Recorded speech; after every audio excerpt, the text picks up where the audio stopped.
Okay, Assalamualaikum and a very good morning.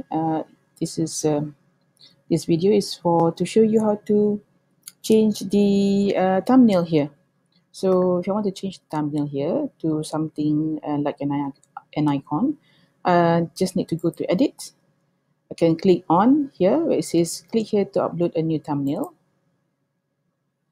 And then from here I can find perhaps a thumbnail.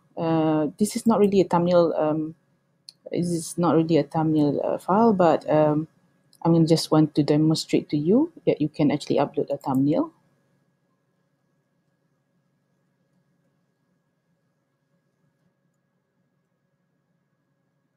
It takes a while. It really depends on your internet connection. Okay, so then you have seen that the icon has been changed to Madu Kelulut, and then just press view, and that's it. Okay.